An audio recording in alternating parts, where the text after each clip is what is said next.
morning, YouTube. So this is the follow-up video to the desktop glue-up. So what we're going to do now is we're going to make the skirts and the drawer frame by just pocket holing it in. We're also going to pocket hole the top so that, again, when I float this into its existing spot, all I have to do is screw it into the other dresser there. So with that said, let's get to it. So now I got my skirt here. I need to find where I need to cut to make my drawer opening. So what I'm going to do is I'm going to find the center line of my skirt by measuring and dividing that by 2. So it's 42 3/8. The trick I've learned from another carpenter is I can take my tape measure, bring my end up to 42 3/8, and the center on the other side of the tape, so I look dead center, it's 21 3/16.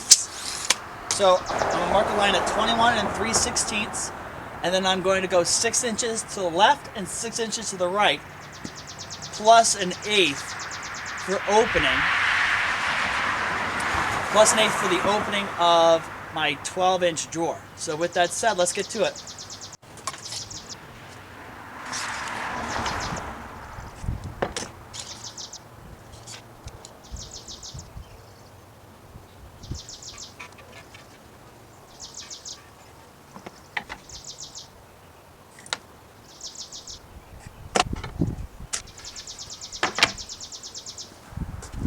So now I'm going to go to the chop saw and cut these two sides off. So let's do this.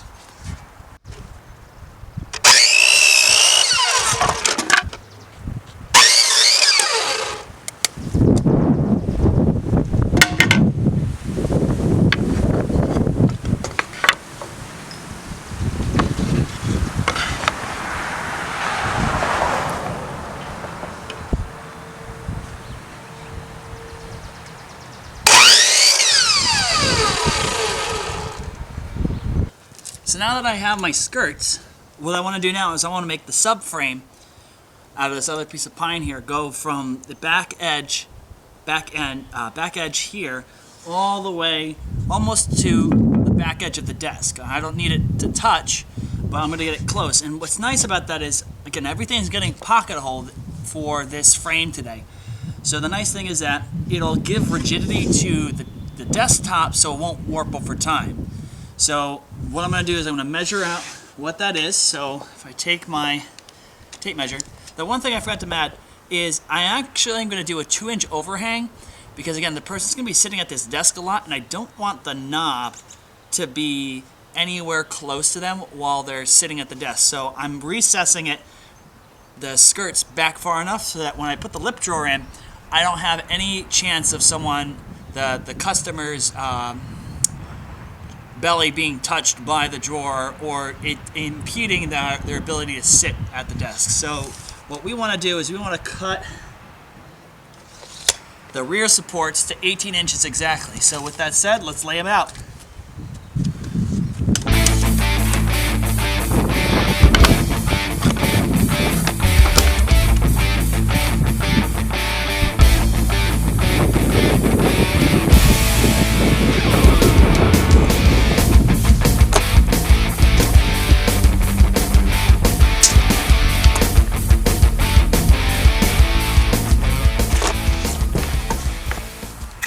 Do here is I noticed that when I went to go cut my last piece, I was just barely missing the cut.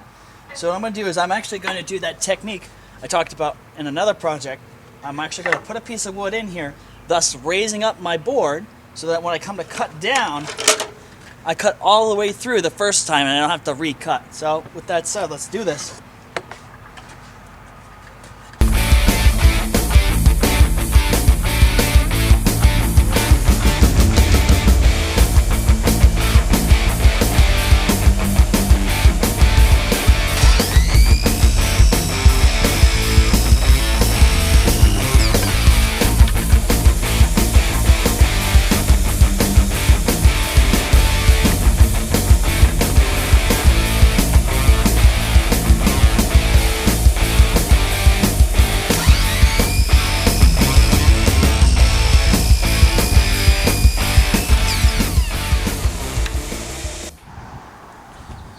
Now that I have my parts,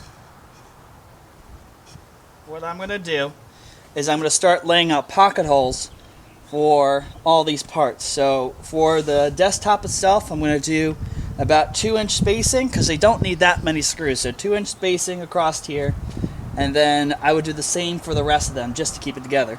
And again, what's nice is once this comes together, this inner piece is going to pull the desk flat so that it won't cup over time. So again, I'm using this actually as a structural member. So with that said, let's get to it. So I flipped the desktop over and I'm doing my pocket hole marks on the top side so I can cut on the bottom. Again, just be careful when you're using a pocket hole machine or a Kreg jig. The face that you want to show should be where your lineup marks are for a pocket hole machine. For a Kreg jig, it's a little different, but just again, be very careful. You don't actually pocket hole the surface that you want to use.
Now I'm going to line up all of my marks with the center mark on this pocket hole machine, clamp it down, and just knock out all the pocket holes. So let's make some chips.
In the desk now.